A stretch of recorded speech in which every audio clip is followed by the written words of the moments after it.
question for Ross. Well, I start, and I just wanted to ask. It's a very subtle meditation on both memory and images, and of course the starting point seems to be this relationship with your son, but the film turns to be quite something else, or not only that. So I was wondering what you had in your hands when you started. So this picture, and how the structure of the film or the idea of the film evolved throughout the process. Well, originally it was going to be a series of essays. Is this on? Yeah. You can hear me. Okay. A series of essays, and then a woman I was working with, Marie Hartness, suggested that we think about making a documentary film out of it, and so I decided we would. She felt we could raise some money from Arte, but we were going to only make a film which dealt with my time in France, kind of going back trying to find the same people. So it was a fairly simple proposition, but I think the idea of incorporating my son and a reflection on what it's like to be in your 20s and you don't really know what's going to happen with your life didn't come until later. And I think it did enable the film to achieve a kind of complexity that it would not have had otherwise. But it began with a very simple idea, to simply go back and see if we could find some of those people that I'd had, what for me at that time were amazing experiences as a young man, and to find out what their lives were like now. So that was the original intention. The other thing I should say is that since I do autobiographical work and have been doing it for years, I have a kind of archive of footage that I've shot of friends and family members, people who are in my life, and I can go back and draw on that as I need to. So once I realized the film could take a different tact, I started going back into my archive. This is a process that took months, really, to take place. And actually, I think, correct me if I'm wrong, but there is probably one film of yours where you use massively still pictures, and I was wondering how you dealt with this element, which is kind of different from the footage also, of course. Yes, well, I don't or have not used photographs in my other films with any great measure. I mean, a few of my films have had one or two photographs in them, but nothing more than that. In America, we have this tradition of using still photographs to propel a film forward. Ken Burns is the best exponent of that kind of filmmaking, and that was something I've never done, and not because I don't find it powerful, but I feel strongly that the kinds of films I'm interested in making have to exist in the present tense, and what was the challenge about this was incorporating the past, going back, and it seemed to me the photographs were all I had really to work with in terms of reflecting upon my past. Since I wasn't making films back then, I was only making still photographs.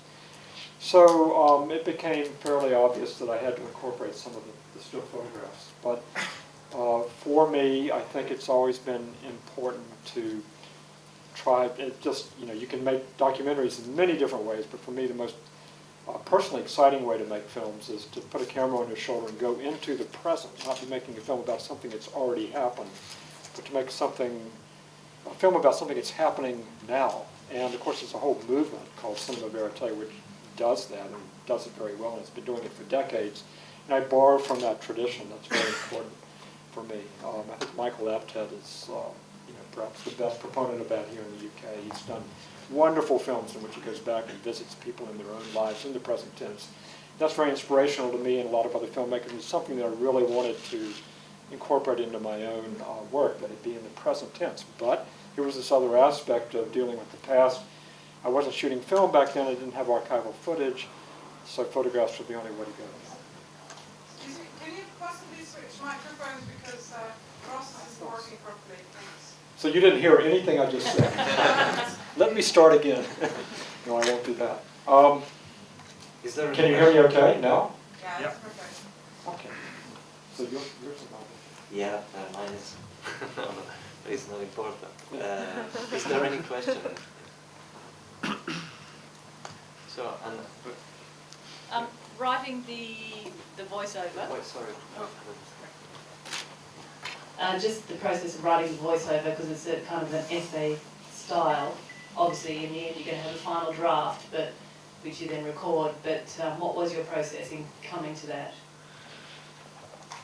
Very arduous, very, very difficult for me to write that narration. I mean, you hear it, it's fairly simple, it's fairly straightforward, it's not highly complex or poetic or metaphorical, it's just straightforward. It takes me forever to get it the way that I like it, content-wise, because it has to interact with the images, and that gives it this whole other dimension of difficulty. So it took, I mean, I can show you a notebook this thick, just various drafts and versions of the narration. Write it, keep trying it with the footage in the editing room, going back and forth, and eventually I get something close to what I think is going to work as well as it's going to work. And then, of course, the performing of it, the actual reading of it is something, it's a whole other level of trying and trying again to get that to work well. So the recording of the narration is another element that I have to work very hard at. But it's basically, each film I seem to undertake is a process of exploration. I don't really know where it's going to go, and so I try bits of narration here and there to see where it's leading me, and sometimes it's a dead end. More often than not, it is a dead end, and then I go back and try again. And it's a series of, it's accretion. It's just a series of compiling sentences and paragraphs and getting to where the film has to go. But there's no formula. I just keep working on it until it works, sort of. Here's another question. Here. What does Adrian think about the Sorry, film? behind. Oh, I'm sorry. Oh. What does Adrian think about the film? Adrian, I can't say he adores the film, but he certainly supports it, and in fact, he said to say to all of you he's sorry he can't be here tonight. He's traveled with me. I mean, the film has just really been released, but he came to me to Venice, which is where it premiered, and he's been to 4 or 5 subsequent film festivals with me. He loves talking to audiences about it. I think the way that he doesn't, he's not embarrassed about it or apologetic about his appearance in the film. Some of the things he says is, he says, that was me when I was a teenager. And in fact, the footage is of 3 years ago. He's obviously older now. And that last shot of him when he finally becomes 21, I mean, he's now 23. So it's, you know, the other thing about these films is they take forever to finish. So you're dealing with a long process of recording footage and working with that footage. And so it's not something that's turned around very, very quickly. So he's aged, the film is aged, and I think he accepts it. He likes it, he travels with it, he loves going to film festivals. He loves standing on stage and talking to people. So I think he's, you know, he sees a version of himself that he's glad he's not, he doesn't embody anymore. I would say that for him, and I think he would say that if he were here. So, does that answer your question? Yes, it does. Do you feel a bit embarrassed about it? Well, I can tell from the question that you think maybe I should. Well, I don't think you should worry about that. I do. You know, of course I worry about it. I'm the father. I'm also a filmmaker. When you make films, you have all the power on your shoulder, and being the camera. And so you have to be careful not to abuse that power. And sometimes I worry that maybe I abused it a little bit here and there. But you also have kind of a, as long as you're making these films, which is not necessarily what most documentary films should try to do, or most documentary filmmakers should want to do. But as long as you undertake to make an autobiographical film, I think you have to be somewhat honest about it. So it's a very difficult balancing act, especially when it involves other people, especially when it involves your own kids. And I think the film is still too new for me to know exactly what I feel about it. Do you? I mean, did you have problems with my attitude towards my son? I was thinking at times, leave him alone. Don't bother too much about him. I think, I wonder if the last shot in the film where you're there as a shadow and he's going off in the distance, and that's part of saying, well, okay, live your own life. And I thought one thing about new technology, you seem to be quite exasperated with it at times, and yet you use it. Sometimes I don't think to either of your advantages, you know, when you're talking to each other, you think, oh, don't bother. It's ironic, isn't it? Yeah. Yeah, no, I think all of these contradictions and paradoxes are built into the film, for sure. And I am aware of them. It's not something that I could entirely solve narratively in the movie any more than I have already. I think it's a passage. Do you have children, for instance? Yeah, I've got 3 boys. And you older than him. Okay, well you must identify to some degree with some of the frustrations I'm describing, but on the other hand, I suspect that you've let your boys go. Yeah, and they learn to fly and nature tells you that's fine. That's right. I think it took me a little longer perhaps than some dads to reach that point, but I came to it. And the film is just an exploration of that. And I don't mean for it to be universal in any way. I think I embrace my own foibles in the film. I think it's pretty evident when I'm trying to control too much. And, but then I remember my own father trying to do that with me to some degree. So it's in there as a kind of narrative, and I think it's interesting to think about what we can change about ourselves and what we can't. And that's all layered in there. I don't know if it is sufficiently dealt with, but it is. And also we had a terrific deadline from Arte in France to finish the damn film. So. Can I say just another couple Yeah, of sure, things? of course. I don't think you're old. You may be, but no, there's a lot of life in you. And congratulations for that. I forgot what else I was going to say. That's probably, you can stop there. Well, I will just say one other thing. I got the programme for 5 days, and I choose which films I want to see, and I look for special names, and yours was the first one. I thought, right, this is a must, and I'm very pleased that you produced such a fine piece of work.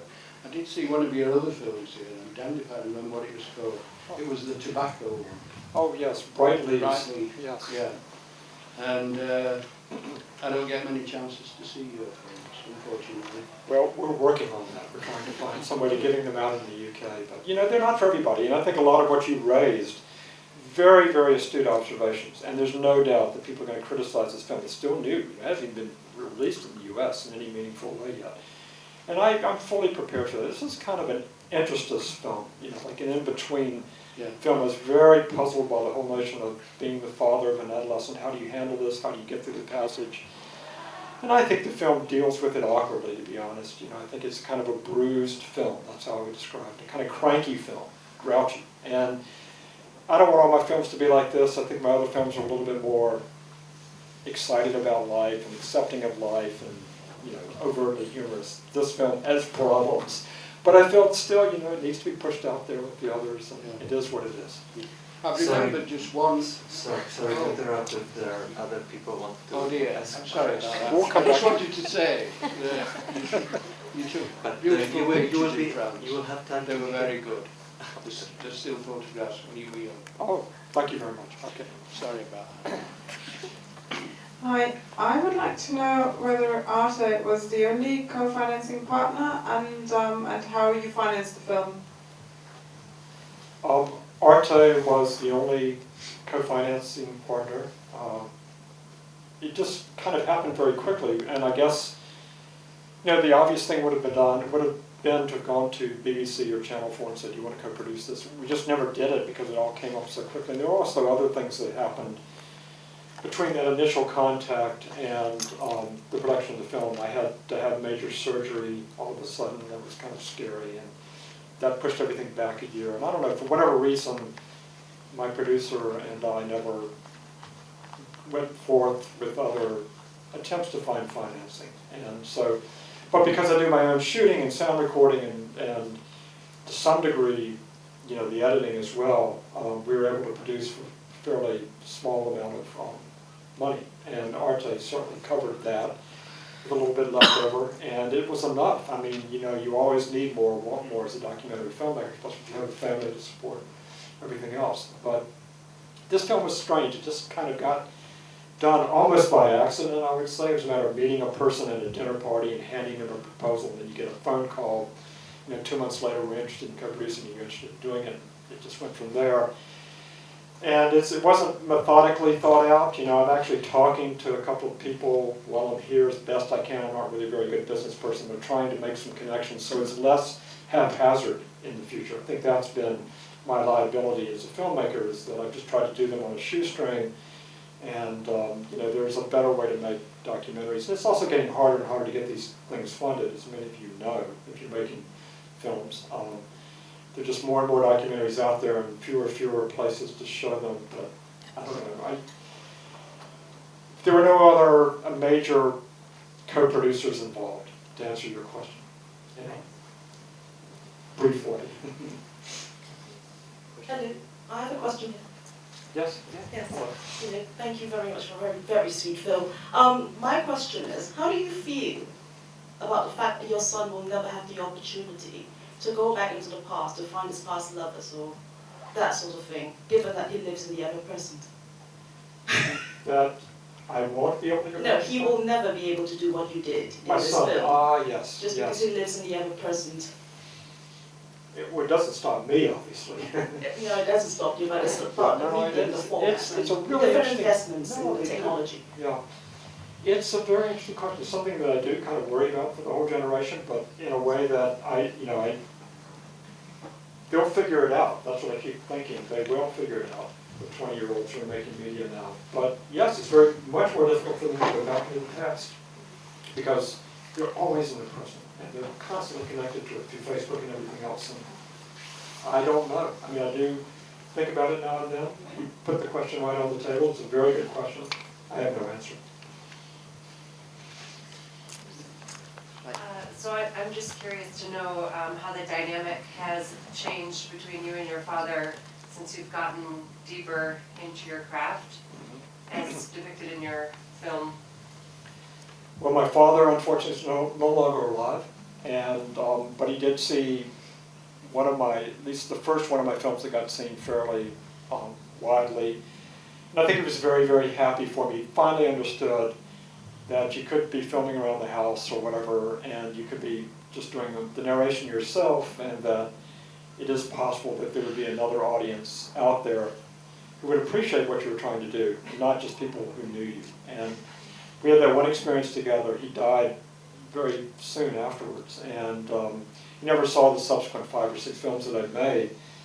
But I think he saw enough where he understood it could work, and I'm grateful for that. I mean, if he had died 9 months earlier, he would not have been able to have seen that. So for me, it was a kind of a line that we were able to pass or go over together, and I was very fortunate. I'm very glad about that. I think it was fortunate. That is fortunate. It definitely sounds like something that you had struggled with for some time. And then with your son and the film school, did he end up going on to pursue that? He did. He dropped out. And then he went back again, and he dropped out a second time. So he's still a little bit lost. You know, it took me, I dropped out one time, I took some time off and then came back and then sort of figured out what I wanted to do. But as you can see from this film, I didn't really know. I would say that, and maybe it's more quality of his generation, but there's just so many different ways you can go with media that now it becomes maybe, it's easy to get paralyzed by all the possibilities. And he's still trying to figure it out. I don't know what will happen. I'm not really pushing him in any direction. I never did. I mean, even here I was happy, as you see in the film, if any of those 5 or 6 things that he was working on took him down a path, I would support it. I'd be very happy about it. He'll figure it out, but he hasn't. Yeah, I found your film quite touching. In fact, it was probably one of the favorite I have seen thus far. It definitely resonated with me, especially from the journey standpoint that you were on. And I wondered if that moment that you are staring at the map and wondering if your son himself is going to embark on a journey similar to that. In a way, obviously his whole life thus far has been just that. But I wonder if he intends to do something overseas the way that you had done in your youth. Well, as you can tell from that scene, he doesn't want to talk about it. Really? So I actually don't know, but I think yes. For instance, he came to Paris with me for the post-production of the film. We had to do it there because it was in the contract. We had to spend the money in Paris, which was not an ordeal. It was fun and enjoyable. But he came along for that, and then he came back when we premiered the film in France. And so I know he has a kind of attraction to that culture, and he wants to learn. He's taken French. He wants to learn more French. I hope he can speak it better than I do. For those of you who speak French well, I apologize for what you had to endure here. So yes, I think he's curious. But that, for that generation, they're so honed into their laptops and their iPads and their iPhones that breaking out and seeing the culture that's disseminating all that information over their various devices perhaps becomes more difficult. I mean, who can say, I'm not an academician. And I think people probably have written a lot about that. But when you're visiting the world through your iPad, does it make you less likely to actually want to take the trouble of going to the world, physically, to get on a plane and go somewhere? It's a good question, and I don't know the answer. I think that's something their generation has to deal with, which I did not have to. And just my last would be, do you have any intentions to exhibit your photographs? Oh, no. Or sell them? Well, see me afterwards if you're interested. No, a couple of people have asked me if I ever wanted to do an exhibition of it. And I actually, what I say is true in the film. I think for the most part they're nice, but they were made by a young person who was on his way to doing something else. And I'm not sure they would ever deserve their own exhibition or their own book. I think it would be interesting someday to have them available in the same place, the physical venue of where the film was shown, and then people could see both. That would perhaps be interesting. But, no, I'm too exhausted by getting the film out to even begin to think about doing anything with the photographs. But somebody could someday. It would be interesting, perhaps. Sorry, it's time just for a last question. Okay. Hi. I enjoyed the film. Thank you very much for the film. And I've been a fan of your films for a very long time. I've been watching a lot of your films, and I've seen your previous films where Adrian has appeared when he was a little kid, and I've been very inspired by your films. And I recently had a daughter, and I've also been very inspired by you as a father. And my question is, it's obvious that your son actually loves you very much, and he supports your films, and he's willing to be in your films. But do you get him to sign a release form? No, I do not. Okay. I mean, it's probably stupid, but when I began making films, I never got releases from anybody. I made a film called Sherman's March, which is 2.5 hours long. I take this journey through the South. I'm filming people doing sort of outrageous things. And, I didn't get releases from any of them because it was just a different era. And now I think, and I'm really sympathetic to younger filmmakers who have to think like that, because YouTube and the internet has changed everything. People are so conscious that whatever you're filming could end up on the internet and could be seen by not just 100 people, 1 million people. And of course you have to be somewhat concerned about that. Well, what does it do to documentary filmmaking? I mean, this is a huge question, because the kinds of films that I love doing, which have to do with going into the present, not doing pre-production research, not setting stuff up, not doing pre-interviews, not getting permissions in advance, not, just trying to capture life as it happens, are really, the whole process, the whole attempt to do that is mitigated a lot by the presence of the internet now. It's very, very different. I teach college students, undergraduate university students.